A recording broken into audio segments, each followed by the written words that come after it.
네, 공무원의 임명부터 보겠습니다.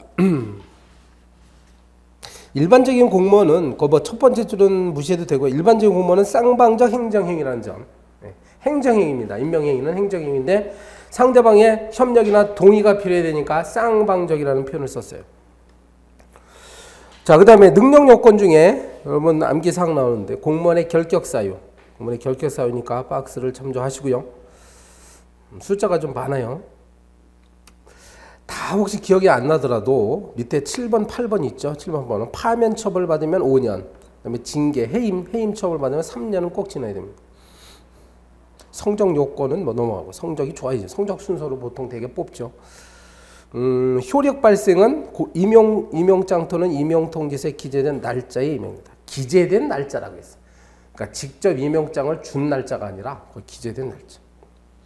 110번에 보시면 공무원의 의무 나옵니다. 그러니까 국가공무원법, 지방공무원법에 일단 규정된 것들이 앞에 있어요.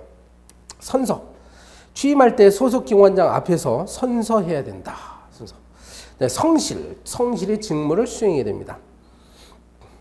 성실 의무라는 것은 가장 기본적인 의무이기도 하고, 그리고 성실 의무는 근무 시간 외에까지도 미친다는 것이 우리 판례예요. 법령 준수 의무는 법령을 준수해야 된다. 복종 의무는 상관의 직무상 명령에 복종해야 되죠. 상관에. 근데 다만 이것이 상관, 자, 위법성이 명백하면 아까 우리 훈령 배웠죠. 훈령도 위법한 훈령에는 복종하지 않아도 된다. 직무명령도 위법하면 복종을 거부할 수가 있습니다. 77페이지 직장이탈 금지 의무. 소속 상관의 허가나 정당한 사유가 있으면 직장을 이탈할 수 있어요. 없으면 없는데 막 이탈하죠. 그럼 징계 사유가 될 수 있다는 게 우리 판례입니다. 친절하고 공정해야 된다. 직무를 수행할 때. 그다음에 종교 중립 의무.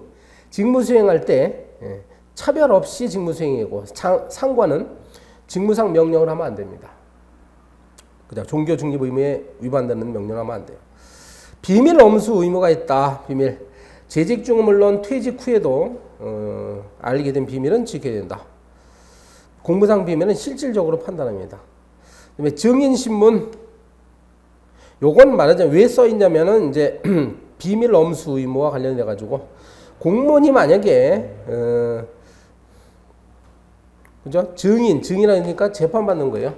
재판받을 때는 이게 소속 공무소 또는 감독관 공소에 승낙이 없으면 증인으로 신문하지 못합니다. 이것과 달리 국회에서는 증언을 해야 돼요. 공무원이 증언을 요구받았을 때 직무상 행위라는 이유로 거부할 수가 없어요. 청렴 의무가 있습니다. 공무원법상. 네, 최근에 뭐 김영란법 때문에 굉장히 시끄럽죠. 지금 이것이 일반 국가공무원법에도 분명히 있어요. 사례, 증여, 향응. 그러니까 그러나 이렇게 추상적으로만 돼 있지. 구체적이지 않고. 공직자윤리법 등도 있고. 영해 제한. 외국 정부로부터 영해나 증여를 받을 때는 대통령 허가를 받아야 된다. 품위 유지 의무가 직무의 내외를 불문하고 품위가 손상된 행위를 한다.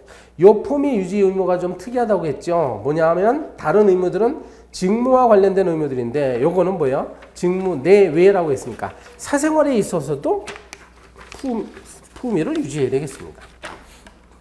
다음 페이지에 보면 영리 업무는 절대적으로 금지예요. 영리, 돈 버는 행위. 근데 겸직은 허가가 있으면, 기관장 허가가 있으면 다른 직무를 겸할 수는 있어요. 정치운동하면 당연히 안 되겠죠. 공무원은 정치적 중립성을 지켜야 됩니다. 다만 공무원들의 종류가 다양한데 정치적 공무원들이 있을 수 있어. 높으신 분들 있잖아요. 이런 분들은 특수정려직 공무원 이런 것들은 정치운동이 허용됩니다. 집단행위 하면 안 되죠. 그래서 공무 외에 집단행위를 하면 안 됩니다. 111번. 자, 이렇게 공무원의 의무를 위반하게 되면 이 사람이 이제 징계위원회에 회부될 가능성이 있어요. 그럼 징계 책임 나옵니다. 일단 형벌과 징계벌은 이건 취지가 다르니까 두 가지를 한꺼번에 해야 된다. 하나의 행위에 형벌 때리고 징계 때리고 해도 돼요. 근데 반복 징계는 안 돼요. 동일한 원인으로 거듭 징계하면 안 되겠습니다. 대신 직위 해제도 하고 징계하고, 직위 해제는 징계가 아니거든. 이렇게 겸할 수는 있어요. 공무원법상 징계 원인. 몇 년 전에 이런 걸 물어본 시험이 있어서 다음 중 공무원법상 징계 원인이 아닌 거죠. 그래가지고 뭐 근무 성적이 불량한 자 이렇게 나왔거든. 지금 보면 그래서 명령 위반했다. 동법 위반했습니다. 직무상 의무 위반. 태만이 했을 때 체면 위신 손상. 그래서 그 작은 글씨 있잖아요. 징계 의결의 요구를 해야 됩니다. 기속행위입니다. 징계 종류는 6가지가 있더라. 파면, 해임, 강등, 정지, 감봉, 견책. 징계 부과금 제도도 있어요. 만약에 뇌물을 받았다, 향응을 받았다 그러면 징계는 징계대로 받고, 그 다음에 받은 돈 있죠. 이것의 5배 이내에 징계 부과금이 의결될 수가 있습니다. 돈까지 내야 돼요. 시효 3년인데요. 원칙적으로 3년 시효. 근데 금품, 향응, 수수, 공금행 이런 거는 5년까지. 길면 길수록에 끝까지 추적해서 잡겠다는 얘기죠. 5년, 3년, 5년입니다. 심의 넘어가고 불복 절차. 소청이라는 제도가 특별히 있어. 공무원은 징계, 공무원 징계 관련해서는 소청심사위원회에다가 소청을 제기해야 됩니다. 그래 놓고 이게 행정심판이라고요. 행정심판을 반드시 소청을 거친 다음에 그리고서 행정소송을 제기하도록 되어 있습니다. 공무원 이야기가 끝났네요. 79페이지 112번 경찰권. 자, 질서 유지를 하기 위한 경찰권. 경찰권은 침입적 행위죠. 그러니까 법률의 근거를 둔다. 법률 위반 원칙이 엄격히 적용됩니다. 그러면 어떤 법적 근거가 필요하냐? 네. 괄호 234는요. 괄호 234는 묶어가지고 기억해야 돼요. 이게 다 경찰권의 근거가 되는 건데, 첫째로 특별법상 특별한 어떤 규정이 있는 경우에 경찰권을 발동하겠죠. 거기. 그다음 괄호 3번은 일반 경찰법, 특별법이 아니라 일반법이 있습니다. 이게 바로 뭐예요? 경찰관 직무집행법이에요. 일반법입니다. 경찰관 직무집행법이면 뭐 불신검문 보호조치 쭉 있죠. 이런 것들이 근거 규정이 있기 때문에 할 수 있는 거예요. 근데 괄호 4번에 오면 일반 수권이 있을 수 있나, 일반 조항이 있을 수 있느냐 이거야. 일반 조항. 이 법률 경찰관 직무집행법에 여러 가지 조문이 있긴 하지만 이게 사회의 위험이라는 것이 사회에 유임하는 것이 갑자기 새로운 형태의 위험이 자꾸 발생하는데 법률을 그때그때마다 만들 수가 없어요. 그래서 과연 일반 조항에 따라서 할 수 있느냐 이거야. 거기 중간쯤 보면 동그라미 기억해가지고 긍정설이라고 돼 있죠. 경찰관 직무집행법 2조 5호. 5호를 6호로 좀 바꾸세요. 6호. 최근에 뭐 하나가 더 들어갔어. 근데 6호에 보면 공공의 안녕과 질서 유지. 경찰관은 공공의 안녕과 질서 유지를 할 수 있다고 돼 있어. 그래서 이 조문이 바로 일반 조항 아니냐. 다른 법률적 근거가 없으면 이 조항에 의해서 경찰권을 발동할 수 있다고 보는 견해가 있고 부정설도 있고 그래요. 근데 우리 판례는 인정합니다. 이 조항이 바로 개괄 조항이다. 일반 조항이다. 113번 문제 경찰권의 한계입니다. 한계. 당연히 법규상 한계가 있었죠. 법률의 근거, 그 다음에 법률의 범위 내에서 이루어진다. 법률 위반하면 안 돼요. 그 다음에 경찰 소극의 원칙. 소극적 질서 유지를 위한 것이지 적극적으로 공공복리의 증진을 위해서 할 수는 없습니다. 두 번째, 경찰 공공의 원칙. 공공 분야에 개입하는 거야. 그래서 사적인 분야에 개입하면 안 돼요. 기업처럼 사생활에는 불가침. 사생활에는 개입하면 안 됩니다. 다만 이것이 사생활일지라도 공익과 관련되는 경우에는 개입할 수 있습니다. 전염병 감염자를 강제격리할 수 있습니다. 사주소 불가침 원칙이 있죠. 사주소에는 들어가면 안 돼요. 그렇지만 이것이 공익과 관련되어 있으면 또 한다. 민사관계 불관성 원칙도 있죠. 민사관계 불관여. 그렇지만 미성년자가 뭐 술을 판다, 담배 판다 이런 것들은 공익적인 측면이 있으니까 개입할 수 있고. 경찰 평등의 원칙이 있지. 평등 원칙은 일반 원칙이니까 당연히 적용되고. 비례 원칙도 원래 아까 비례 원칙이라는 것이 원래 독일 경찰 행정에서 나왔다고 했잖아요. 동그라미 5번 경찰 책임. 요 경찰 분야에서 특이한 원칙이 하나 나와요. 책임 원칙. 경찰권이라는 것은 사회 장애의 발생 또는 발생 위험에 대해서 직접 책임을 질 지위에 있는 자에 대해서만 발동한다. 직접 책임자에게는 발동하는 것이 제3자에 대해서는 예외적으로 발동할 수밖에 없습니다. 긴급한 경우에만 제3자에게 하는 거예요. 그러니까 책임을 부담하지 않는 자에게 함부로 경찰권이라는 침입적 활동을 해서는 안 된다. 이게 경찰 책임의 원칙이에요.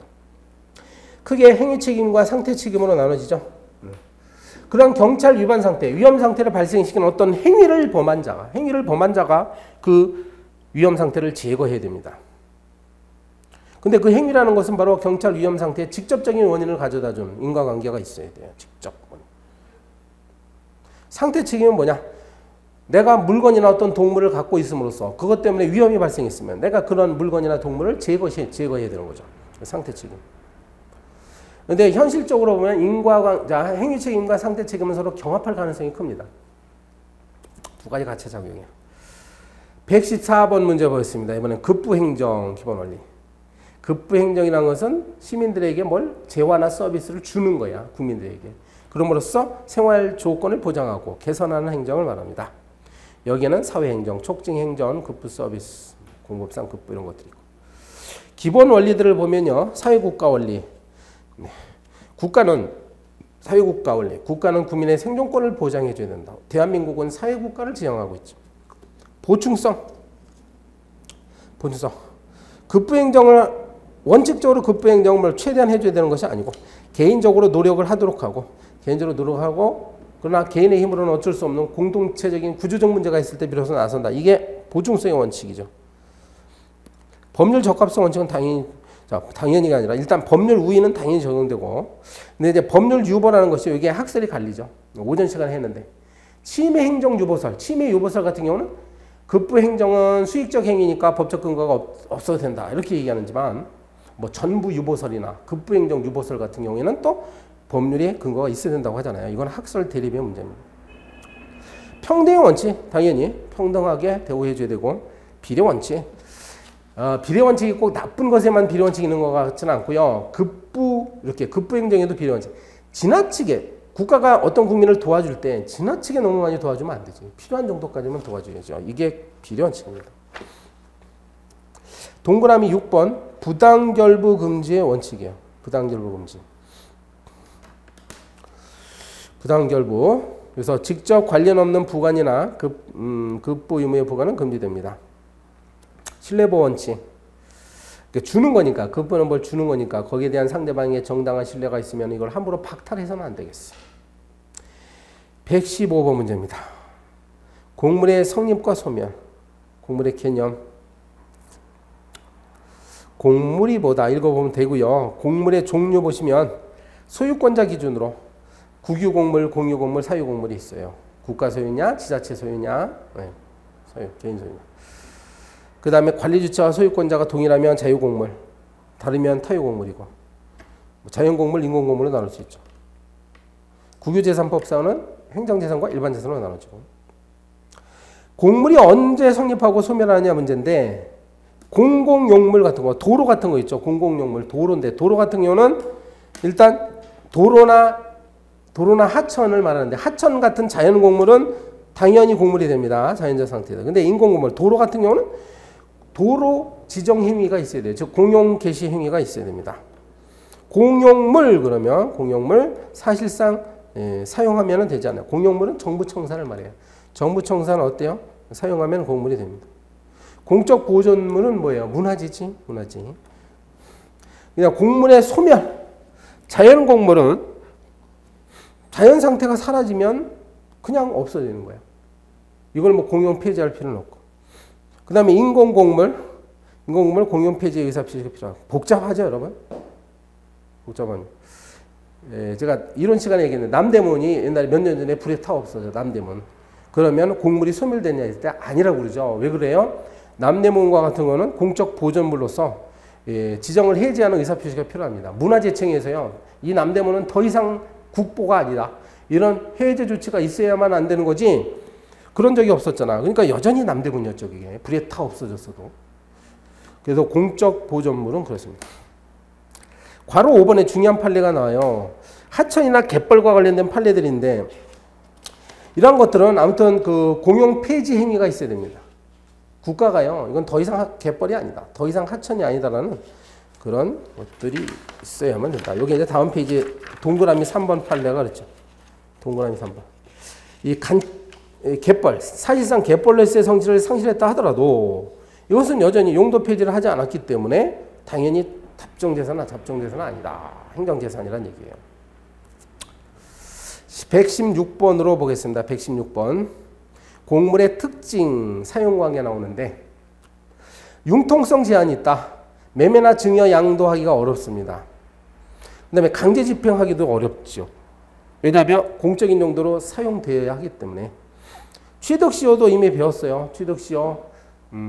공물은 공용 폐지가 되어야만 잡종재산으로 돌아가죠. 그래서 취득시효 대상이 됩니다. 공용 수용도 마음대로 하기가 좀 어려울 거야. 예를 들어서 어떤 땅이 문화재 보호구역으로 지정되어 있으면 과연 이 땅을 다른 사업으로 공용 수용할 수 있느냐. 이게 문제가 돼요. 판례 중에는 마치 긍정할 수 있는 것처럼 보이는 판례가 있지만 좀 명확하지는 않습니다. 83페이지 봅니다. 괄호 2번 곡물의 사용관계. 그 곡물 주체와 일반인 간의 관계를 말해요. 일반인이 곡물을 자유롭게, 그러니까 곡물 관리 주체의 허가 없이 자유롭게 사용할 수 있는 게 자유사용입니다. 일반 사용이라고도 하죠. 도로를 통행한다, 호숫가를 산책한다, 여기에 해당되는 것이죠. 리얼 보세요. 리얼 사용료 징수가 가능하죠. 징수 꼭 해야 되는 건 아니지만 자유사용일지라도 징수 가능합니다. 고속도로 톨게이트에서 도로 통행료 받는 거 같은 거예요. 미음이 중요한데 인접주민의 강화된 이용. 그 도로 옆에 바로 집을 짓고 살고 있는 사람은 다른 일반 시민들보다 도로를 사용할 수 있는 권한의 폭이 넓어요. 다른 사람들은 함부로 주차하면 안 되지만은 자기 뭐 이삿짐을 나른다 할 때 일정한 시간 동안에 주차를 할 수도 있잖아. 그 주민들은. 이걸 인접주민의 강화된 이용권이고, 이러한 강화된 이용권은 일반 사용, 즉 자유사용이라는 거 기억해야 됩니다. 허가 사용 아닙니다. 밑에 허가 사용은 행정청의 사전 허가를 받아야만 곡물을 사용할 수 있는 것이다. 하천에서 이제 물을 이용해서 목재를 운반한다든지, 뭐 서울대학교 운동장을 뭐 조기축구회가 사용한다든지 이런 것들은 이제 허가를 받아야 되는 거예요. 여러분 수험생과 관련되어 있는 건 도서관에서 대출을 받는 건 뭘까요? 대출이 그 도서관 책도 곡물입니다. 그러면 이것은 허가 사용이죠. 대출 받는다는 거는 대출 허가를 받는다는 거예요. 그다음에 3번에 특허 사용 나오죠. 특허를 받아서, 그러니까 남들은 사용 못하는데 특정한 권리를 취득해서 사용할 수 있는 것이 특허 사용이에요. 도로 점용 허가, 공유수면 점용 허가 이런 것들이 있습니다. 디귿처럼 만약에 이런 특허 사용권이 침해가 되면 행정소송 제기하면 돼요. 일반인이 침해하면 민사소송 제기하면 되고. 동그라미 4번 관습법상 사용 나오죠. 관습법이 뭔지는 오전에 배웠습니다. 계속적 관행 플러스 국민의 법적 확신이 있으면. 다음 페이지부터 84페이지에 사법상 사용, 행정재산의 목적의 사용이라고도 하고, 국유재산법상 국유재산을 사용 허가 내줄 수 있죠. 오는 범위 내에서. 이런 것들을 말합니다. 117번 공용수용 절차. 공용수용은 이 사업시행 주체가, 사업시행자가 개인의 토지의 소유권을 취득해버리는 것을 말하잖아요. 공용수용이고요. 손실보상 해줘야 되겠습니다. 법적 근거는 헌법 23조 3항으로부터 나오고요. 이거 아까 한참 했죠. 일반법. 아까 제가 손실보상의 일반법은 없다고 했어. 그런데요. 이거는 공용수용에 관한 일반법은 있는 거예요. 공익사업을 위한 토지 등의 취득 및 보상에 관한 법률이 있죠. 여기서 이제 수용권을 행사할 수 있는 절차가 여기에 담겨져 있습니다. 개별법도 있고. 자, 절차를 잠시 보면 여러분이 머릿속에 그러세요. 큰 어떤 공익사업을 하기 위해서 땅이 필요해. 그러면 일단 그 사업이 공익사업이라는 걸 인정받아야 돼요. 국토교통부 장관으로부터. 이게 사업인정입니다. 이 사업인정은 형성행위설이다. 판례는 수용권을 행사할 수 있는 수용권이 발생하는 거니까 형성권이다. 이렇게 봅니다. 사업인정 절차. 그 다음 단계가 뭐 토지조서, 물건조서 같은 거 작성합니다. 보상계획, 보상액 산정하고, 그 다음에 세 번째 단계가 협의해 보도록 되어 있어요. 사업시행자가 토지 소유자를 만나가지고 뭐 보상가격 같은 것을 이제 성실하게 협의하도록 되어 있고, 만약에 협의가 안 되거나 협의가 불가능한 경우에는 이제 재결로 가는 수밖에 없죠. 재결. 사업시행자가 신청한다고 했죠. 아까 시간에 사업시행자가 관할 토지수용위원회에다가 재결해 주세요라고 신청합니다. 소유자는 뭐라고? 소유자는 사업시행자에게요. 이거 재결 신청해달라고 청구할 수 있습니다. 그러니까 재결이 나왔어. 이거를 수용재결이라고 하는데요. 수용재결에 이의가 있는 자는 동그라미 5번처럼 이의 신청합니다. 중앙토지수용위원회에다가 이의 신청하면 중앙토지수용위원회에서 다시 한번 재결하는데 이걸 이의 재결이라고 했잖아요. 이의 재결에까지 혹시 불복하면 행정소송으로 갑니다. 행정소송으로 하면은요, 두 가지가 있을 수 있어요. 법원에서는 요 토지 수용 처분 있지. 토지 수용 처분 자체가 위법하냐 아니냐 요걸 다룰 수가 있어요. 그걸 그냥 항고소송이죠. 기억에 해당하는 거. 항고소송. 근데 니은에 가면 보상금액을 다툴 수가 있단 말이야. 보상금이 너무 많다 적다. 이게 보상금 정감 청구소송. 요거는 이제 당사자 소송이고요. 학자들은 이걸 뭐라고? 형식적 당사자 소송이라고 부릅니다. 뭐 오늘 여러 번 한 것 같아요. 118번 보겠습니다. 토지행정법 내용. 여기서는요. 토지공개념 개념 하나 보세요. 괄호 2번에 토지공개념.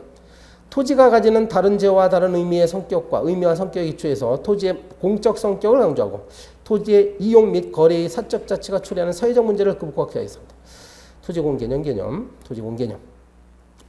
그래서 우리나라는 많은 그런 어떤 제도를 통해 가지고 이게 땅덩어리가 좁잖아. 그러니까 인구는 많고 국토는 협소하고 하니까 이 토지 행정 관련 내용이 많이 규정되어 있습니다. 여러분이 뭐 아시는 것도 있고, 그지? 뭐 용도지역제도, 토지거래 계약 허가제도 이런 것들이 다 있어요. 그래서 바로 119번에 나오잖아요. 토지거래 허가제, 토지거래 허가제. 요건 기출문제 몇 번 나왔죠. 국토교통부 장관은요. 장관 이름도 바뀌었네. 국토교통부 장관은 5년 이내의 기간을 정해가지고요. 어떤 토지 투기가 성행할 우려가 있는 지역을 묶어가지고 토지거래 허가제, 토지거래 허가 구역으로 묶어버려. 5일도 기억하세요. 거기 5일 경과에 발생한다. 5일. 토지 투기를 방지하기 위해서 그렇습니다. 자, 그 다음에 그럼 이렇게 되면 그 구역 안에서 사적으로 매매를 하려면 시장군수구청장이 허가를 받아야 돼. 그렇죠. 근데 실제적으로 우리나라에는 이제 허가를 받지 아니하는 상태에서 토지 매매 계약을 체결한 사람이 많더라 이거야. 그래서 대법원에 판례까지 있습니다. 만약에요, 허가를 받지 않더라도 장차 이 당사자가 당차 허가를 받을 목적으로 계약을 체결했다. 그렇다고 한다면 굳이 완전히 무효화할 필요는 없다 해서 대법원은 맨 아래 밑줄지 부분 유동적 무효 상태로 보죠. 유동적. 허가받지 않고 체결한 매매 계약은요. 나중에 혹시 허가를 받게 되면 소급해가지고 이것은 유효한 것으로 인정을 합니다. 그러니까 유동적 무효라는 단어를 기억해야 돼요. 유동적 무효. 자, 괄호 2번에 이해 당사자 보호.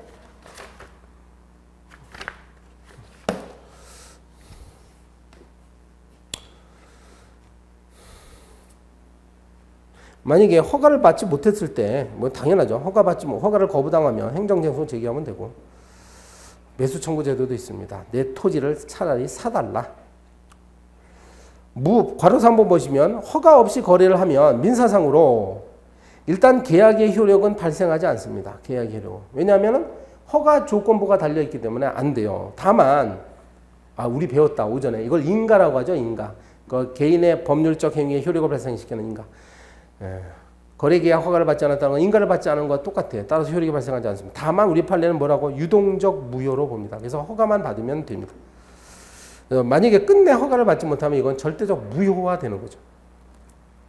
형사적으로 징역형, 벌금형 받습니다. 이거 법률을 위반하는 행위일까요? 120번 문제 보겠습니다. 지가의 공시, 표준지 공시지가라고 나오는데요. 표준지 공시지가. 예, 우리나라 필지가 몇 천만 필지가 있다고요. 그럼 국토교통부 장관이 그 중에 이제 표준지를 딱딱딱 군데군데 뽑아가지고 이른바 그 표준지 공시지가를 결정해줘. 예, 땅값을 정한다는 거예요. 땅값을 정한 다음에 자 이거는 여기서요 행정처분이다 기억하면 돼요. 그제 표준지 공시지가 결정 행위는 바로 재산권에 영향을 주는 행정처분입니다. 그러면 이제 토지주들은 억울하다 그러면 행정소송을 제기할 수 있어요. 하자가 있다 그러면 행정소송 제기합니다.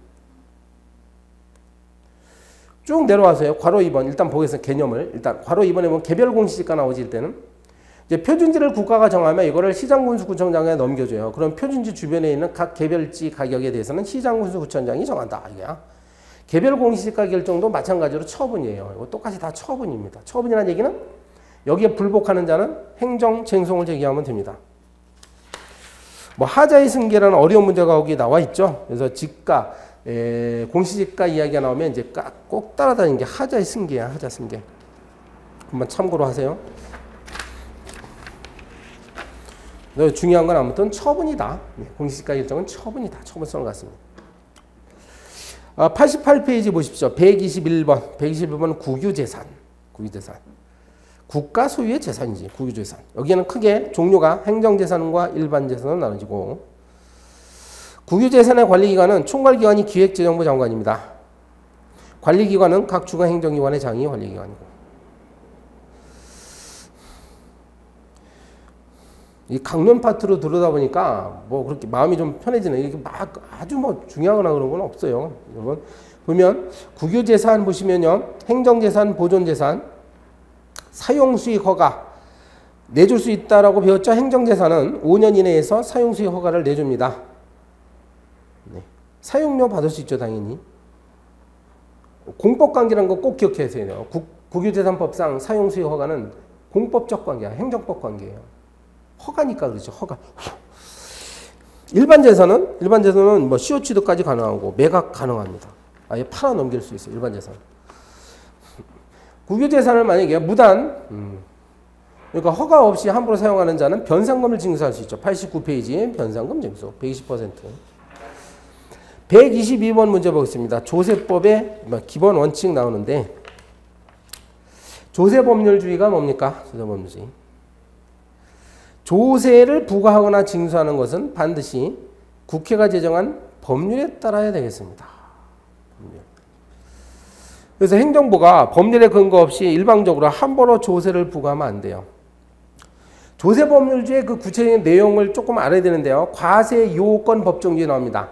여러분 세금을 부과하는 과세의 성립 요건이 뭡니까? 과세권자가 정당, 그러니까 세금을 부과하는 자가 정당한 권한을 갖고 있어요. 그 납세 의무자를 상대로 해야 돼요. 법적인 의무자 얘기해야지 아무한테나 부과하면 안 되죠.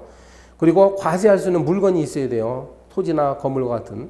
뭐 물건이라고 해가지고 과세 물건이라 가지고 꼭 무슨 눈에 보이는 유형물만 얘기하는 건 아니에요.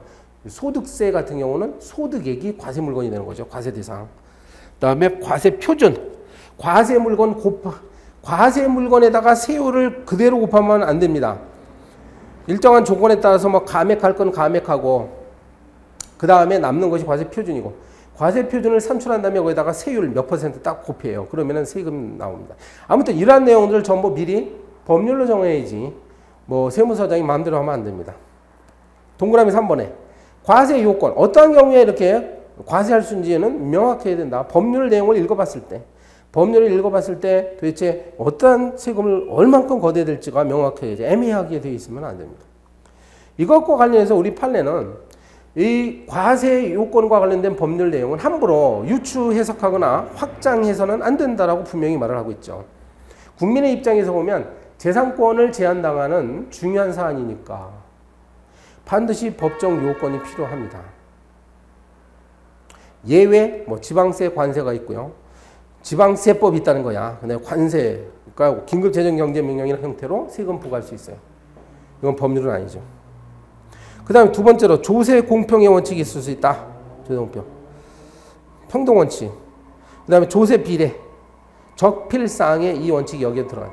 필요 이상으로 세금을 많이 거두면 안 되겠습니다. 내가 한 행위에 맞게끔 해야죠. 적정하게. 조세 안정의 원칙. 동그라미 1번 보시면 국세기본법 18조 내용이 뭡니까? 그래서 이미 어떤 행위가 완성되는데 새로운 세법을 만들어가지고 소급해가지고 함부로 세금을 부과하면 안 됩니다. 2번 보시니까 국세기본법. 세법의 해석이나 이거 오전에도 많이 했죠. 18조 3항은 세법의 해석이나 국세행정의 관행이 일반적으로 납세자에게 받아들여졌다. 그럼 이때는 새로운 해석 또는 관행에 의해서 소급해서 과세하면 안 됩니다. 사회 국가 원리에 따라서 하라는 것이고 어렵지 않습니다. 123번 문제 보면 이제 조세행정상 권리보호. 조세행정상. 그래서 일단 세금을 부과받는 국세부터 보면요. 세금을 딱 부과받았는데 너무 많이 나온 것 같아. 잘못 계산된 것 같아. 그러면 나는 이의 신청을 할 수 있어요. 90일 이내에 세무서장에게 하거나 우리 동네 사는 동네에서 흔히 볼 수 있는 게 세무서가 있잖아요. 무슨 세무서? 한 구 단위에는 다 있죠. 세무서. 거기에 세무서장에게 하거나 아니면은 전국에 5개 구역에 지방국세청장이 있습니다. 전국을 5지역으로 나눠가지고 지방국세청장인데 세무서장에게나 소관 지방국세청장이 하는 걸 뭐라고? 이의신청이라고 합니다. 90일 이내 하는 거예요. 그 다음에 심사청구라는 것이 있어요. 예. 90일 이내에 심사청구. 이거는 국세청장한테 한다. 우리나라 국세청장은 한 사람이 있죠. 서울에. 이 사람한테 하는 것이다. 심사청구. 이것도 90일 이내. 심판청구는 조세심판원장한테 하는 건데, 조세심판원장. 이것도 90일 이내에 합니다. 지금 보니까 요 세 가지가 행정심판의 카테고리 안에 들어가는데, 이걸 뭐 행정심판이라고 할 수 있는데, 우리나라 국세기본법상 반드시 행정심판이나 행정심사청구, 자, 심사청구나 심판청구 중에 하나는 꼭 거치도록 돼 있어. 그래서요, 90페이지 위에 보면 동그라미 2번 행정심판 전치주의라고 돼 있죠. 필요적 전치주의. 뭘 거치라고요? 심사청구 또는 심판청구와 그에 대한 결정을 거치에만 행정소송을 제기할 수 있습니다. 국세기본법. 이런 내용이 어디 있다고? 국세기본법이다. 국세징수법 아니에요. 자, 판례를 보니까 지방세만큼은 괜찮다 이거야. 지방세는 꼭 이걸 거치지 않아도 된다고 했습니다. 왜 그럴까요? 지금 뭐 배경은 없어. 네. 지방세와 관련해서는 각 지자체 소속으로요. 지방세 심의위원회가 있는데 지방세 심의위원회라는 게 구성이 굉장히 좀 독립적이지도 않고 네, 공정하게 처리하지도 못하는 현실을 반영한 판례입니다. 그렇기 때문에 이건 뭐 행정심판위원회로서의 기능을 제대로 적절히 수행하지 못하니까 이런 경우에까지 꼭 거치도록 하는 것은 너무 지나치지 않느냐. 네, 그래가지고 이건 지나치지 않아도 되는 것을 했단 말이에요. 제소기간 너무 감사원 디귿 보시면 감사원의 심사 나옵니다. 감사원법에 의해서 심사청구를 한 경우는 곧바로 행정소송 제기가 가능하다. 이게 뭘까요? 좀 어렵죠 지금. 예, 여기 이제 국세청 쪽에서 그러니까 세무공무원 쪽이 갑이라는 사람한테 원래는 이렇게 과세를 하죠. 그래서 이 과세 처분에 대해서 뭐라고? 네, 심사청구나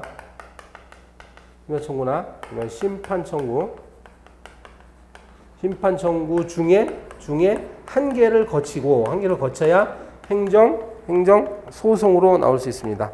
그래서 이런 걸 뭐라고요? 행정심판 전치라고 이렇게 부른다고. 근데 여기 보면 우리나라 행정부 소속, 대통령 소속으로서 공무원의 직무감찰 권한을 갖고 있는 곳이 감사원이 떡하니 있지. 국세청보다 무서운 거죠. 감사원은 국세청 자체를 어떻게 해요? 이렇게 감사가 가능합니다. 그러면 갑의 입장에서는요. 이런 경로로 갈 수 있어요. 근데 보면 너무 복잡한 것 같아. 그러니까 갑이 말이죠. 감사원한테 이렇게 청구하면 됩니다. 감사청구. 뭘 감사해달라? 바로 요거 있죠. 요 국세청에서 나한테 내린 요 과세처분이 위법한 것 같으니 감사원에서 한번 조사 좀 해주세요. 감청구하는 거지. 네. 이렇게 되면 감사한다고요. 감사원이. 자, 네. 여러분이 생각하시기에 감사원에서 하는 감사하고 지금 아까 이거 어디서 한다고 했어? 국세청장, 조세심판원장. 누가 더 믿음직해요? 얘네들 해봐야 얘네들 또 가제는 개편이라는 결과가 나올 수 있어. 그러니까 이거는 행정심판을 거친 것보다 오히려 절차를 강하게 지금 진행한 거예요. 그렇기 때문에 이때는 어떻게 해요? 막바로 이렇게 온다 이거야. 네. 알겠습니까? 네. 감사원에서 감사 청구한 거는 이런 거 안 거쳐도 된다. 지금 90페이지 그 위에 동그라미 디귿했습니다. 감사원의 심사, 곧바로 행정소송 제기가 가능하다. 그 다음에 괄호 2번 과오납에 반환 청구. 일단 개념은 과오납은 이제 과납과 오납이에요. 과납은 많이 낸 것, 그죠? 많이 낸 거지. 적정 세금보다 많이 냈어, 더 냈어. 오납은 안 내도 되는 것을 냈어요. 오납이에요. 이럴 때는 시민 납세자 입장에서는 국가가 부당한 이득을 취한 것처럼 생각할 수 있죠. 그래서 이제 그걸 반환해달라 이렇게 청구하는데 이건 마치 부당이득 반환 청구성 제기한 거와 같잖아. 그래서 이거 우리 판례는 이걸 사건설로 봅니다. 사건적. 사법관계에 있어서의 권리 행사로 봐요. 즉 뭡니까? 바로 민사소송을 제기하면 된다는 얘기예요. 민사소송. 그 판례 한번 읽어보세요. 그래서 국세 환급 결정이나 이 결정을 구하는 신청, 미줄침 부분, 환급 거부 결정 이런 것들은 항고소송의 대상이 되는 처분이 아니다. 처분이 아니까 민사사건으로 가라는 얘기죠. 자, 이제 끝으로 124번 나왔는데요. 환경오염으로 인한 피해구제다. 작년인가요? 작년인가 재작년에 자 이제 국가고시에 이런 걸 실제로 정확히 아는지를 테스트하기 위해서 이런 문제를 냈던 것 같아요. 이게 행정청이 있었고 일반 시민 갑이 있더라. 네. 그래서 기업 뭐 을이 있어요. 기업이 있어요.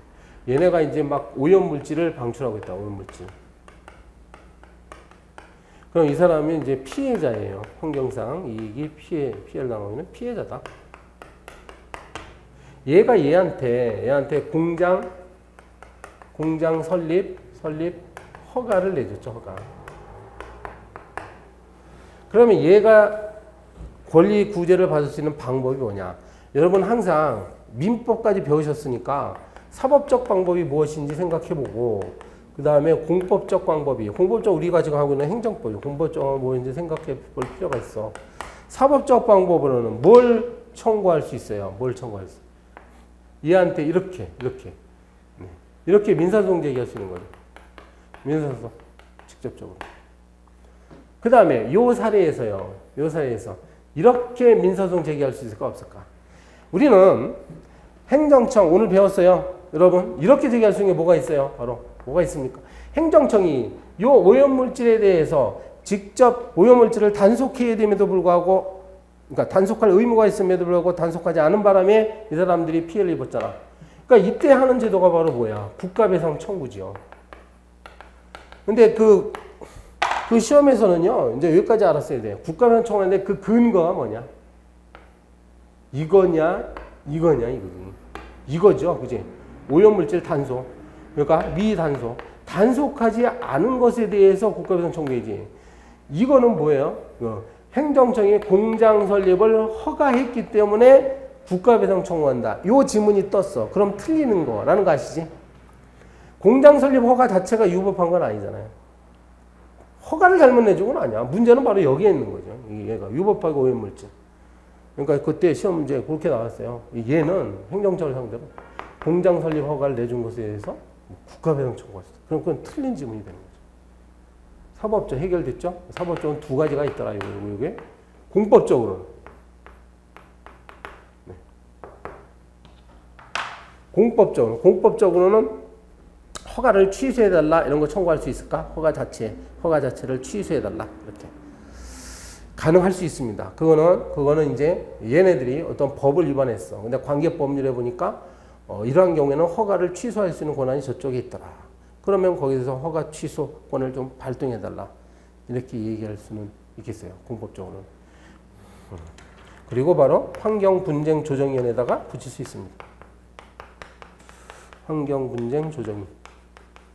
조정사건이야. 뭔가니 요거는 요거는 행정기관이지. 그러니까 갑이 을을 상대로 이제 민사소송 들어갈 수는 있는데요. 이건 사법적 방법이고 이제 그 전에 환경분쟁 조정에다가 이게 손해배상 좀 조정해달라고 청구를 할 수는 있는 거예요. 봅니다. 이런 관계들 잘 보시고 다시 보시면요. 그래서 행정상 손해배상 누구한테 한다고?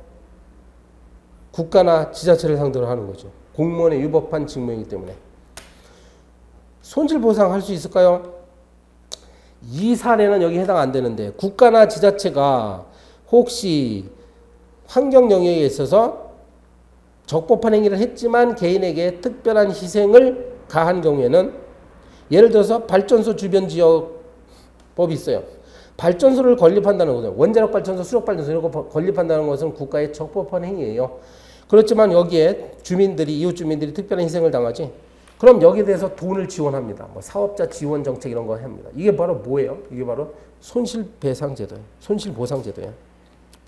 그다음 괄호 2번. 환경행정상의 처분으로 인해 자신의 법률상 이익이 침해된 자는 행정심판이나 소송 제기하면 됩니다.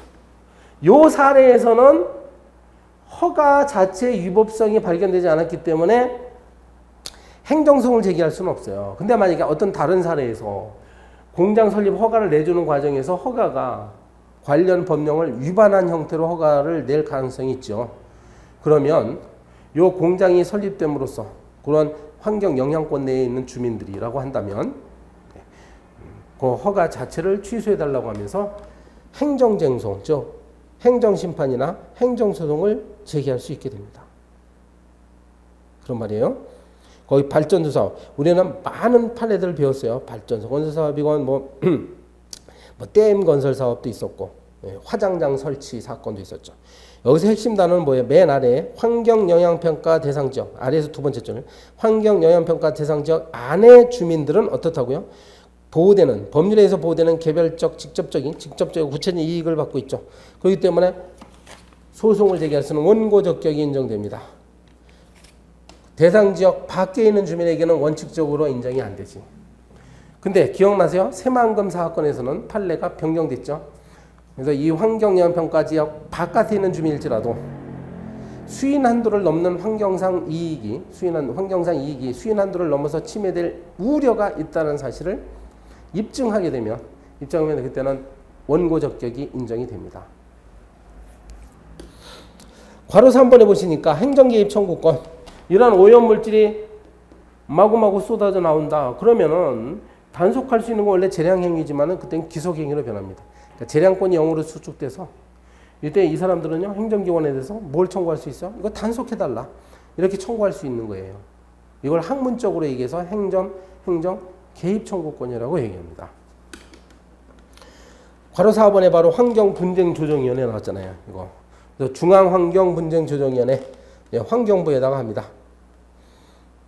둘 이상의 시도에 걸치는 분쟁사건, 재정사건은 이제 지방분쟁조정위원회 사건에 대한 2심이라고 할 수 있죠. 재정사건. 당의 시도 안에서 발생하는 경우는 지방환경분쟁조정위원회에다가 붙이고, 여기서 안 써놨는데요. 환경영향평가는 법령이 말이죠. 법령이 환경영향평가를 거치도록 하고 있으면은 어때요? 반드시 거쳐야 되죠. 근데 안 거치게 되면 영향평가 다음에 어떤 사업계획 승인이 나는데 그 사업 승인 계획 자체가 위법해질 가능성이 있습니다. 뭐라고? 영향평가를 거치도록 했는데 안 거쳤으면요. 사업계획 승인이 있지. 이 자체가 위법해질 가능성이 있어. 그런데 그건 그거고. 두 번째로. 환경영향평가를 거치긴 거쳤는데 부실하게 거치면 어떻게 됩니까? 부실하게. 또 이제 마지막 우리가 다뤄야 될 판례예요. 사실은 여기 없네. 지금 보니까 대법원은 이렇게 보죠. 우리 대법원은 부실의 정도에 따라 판단합니다. 부실의 정도에 따라서 그 부실의 정도가 경미하다 그러면 사업계획 승인 자체에 영향을 미치진 않아요. 근데 부실의 정도가 너무 심각해서 마치 환경영향평가를 거치지 않은 것과 같을 정도로 너무 부실하다 하면 그때는 사업계획 자체의 위법함을 초래합니다. 위법성에 적법성에 영향을 준다. 이렇게 돼 있습니다. 자, 오늘 예정된 대로 다 했습니다. 제가 준비한 자료를 다 했고요. 이걸 포함해서 행정법, 자, 이 객관식 시험이라는 것은 구석구석에서 나옵니다, 사실은. 이 안에 다 있다고 저는 장담을 못해요. 여러분 시험 문제가 이 자료 이외에도 나올 수 있으니까 시험 보기 직전까지 여러분이 그동안 이렇게 끄적거려 놓은 것들 있죠. 그걸 계속 보시다가 들어갈 필요가 있습니다.